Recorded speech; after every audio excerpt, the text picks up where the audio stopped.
Chegamos no dia em que a chuva deixou mais de 13 mortos na Baixada Santista, em São Paulo. Governo e Congresso em queda de braço por 30 bilhões do orçamento. Os namoradinhos do PT. A rodada dos brasileiros na Libertadores. Por que é Natal para a nação rubro-negra? Vem com a gente! Eu sou o Guto Abranches e o Clique Tudo News está no ar.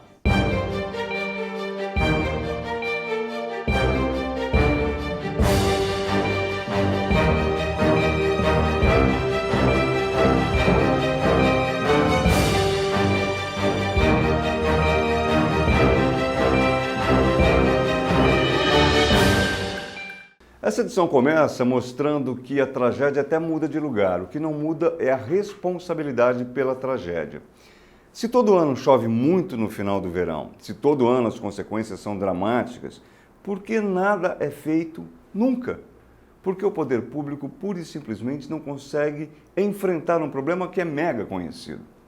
Já são 13 mortes, eu disse 13 mortes na Baixada Santista, nas cidades de Santos, São Vicente e, sobretudo, no Guarujá. Durante 12 horas choveu mais do que o esperado para chover durante o mês de março inteiro. Ao longo do dia foram feitas buscas a pelo menos 45 pessoas, de acordo com os portais de notícias. Inclusive, um dos desaparecidos é um dos bombeiros que participava do socorro. Outro bombeiro, que ajudava no resgate às vítimas, morreu. E a previsão é de mais chuvas fortes para a região. No Rio de Janeiro, 6 casas desabaram na zona norte da cidade. E agora são 5 mortos na região metropolitana. 59 votos a favor, 32 contra, e a base do governador João Dória, de São Paulo, conseguiu aprovar a reforma previdenciária estadual, que é motivo de protesto dos servidores públicos em frente ao prédio da Assembleia Legislativa de São Paulo. Resultado disso, houve confronto com a polícia militar, com a tropa de choque, inclusive dentro do prédio da Alesp. Veto 52, antes que você pense que se trata de um nome de um seriado, alguma coisa assim, fique sabendo que este termo aí vale nada menos que 30 bilhões de reais. Não foi à toa, portanto, que ele se tornou um dos principais assuntos nos trending topics do Twitter. Na prática, é um veto parcial do presidente Jair Bolsonaro à parte do orçamento 2020. Em disputa, saber quem é que vai distribuir uma bolada de 30 bilhões de reais a estados e municípios. Será o governo? Será o Congresso? É importante notar também que está em disputa um capital político significativo, sobretudo para um ano que tem previstas eleições municipais. Por ora, falem bem, falem mal, mas falem do assunto como as redes sociais estão fazendo. Para o deputado Hélio Lopes, do Rio de Janeiro, quem executa o orçamento é o Executivo e não o Legislativo. Já para outro deputado, Pompeu de Matos, do Rio Grande do Sul, Bolsonaro, quando deputado, dizia uma coisa, agora como presidente diz e faz bem ao contrário. Claro que a internet não perdoou o que considera uma incoerência do presidente Jair Bolsonaro e reproduziu uma entrevista dada por ele à jornalista Mariana Godoy na época em que Bolsonaro era deputado federal e que defendia o Congresso. O que um parlamentar tem para negociar em Brasília? É seu voto. Esse Congresso melhorou muito em relação ao do passado. Em especial, graças ao atual presidente, Eduardo Cunha, que aprovou uma proposta de emenda à Constituição que trata do orçamento impositivo. Ou seja, o governo não chantageia mais o Executivo para liberar nossas emendas. Não, agora fica refém. Não fica refém. Essa discussão pode ter um fim meio lá, meio cá, se for levado adiante o acordo que chegou a ser considerado durante o dia. Pelo acordo, cada lado fica com 15 bi. Claro que a gente vai acompanhar esse assunto.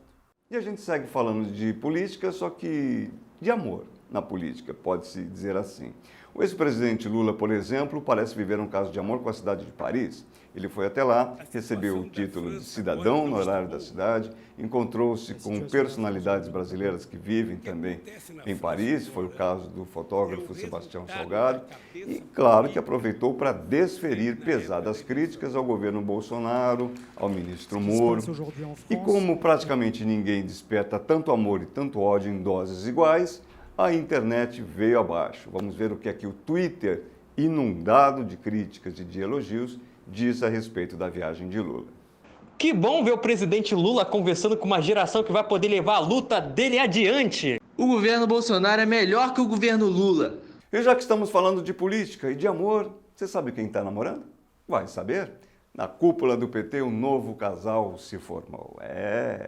A presidente nacional do partido, Gleisi Hoffmann, o ex-senador Lindbergh Farias, estão juntinhos. Notícia da colunista Mônica Bergamo, da Folha de São Paulo. É por essas e por outras que tem até gente que brinca que o P-Tinder, o Tinder do PT, funciona mesmo. Brincadeira, o aplicativo nem existe. Será que não existe? Bom, enfim, por essas e por outras, não precisa nem dizer que teve muita repercussão, porque, afinal de contas, são duas personalidades que vêm a público dizer que estão juntas. Mas não é só por isso que a gente está dando essa notícia, não. É também pelo fato de que o casal sofreu agressões, foi vítima de truculência quando esteve hospedado recentemente num hotel aqui na Baixada Fluminense, na cidade de Nova Iguaçu. E a gente aproveita para se posicionar, para repudiar veementemente todo e qualquer tipo de violência nessas manifestações, seja de um lado, seja do outro, seja de qual tendência ideológica for. Não é assim que se resolve as coisas.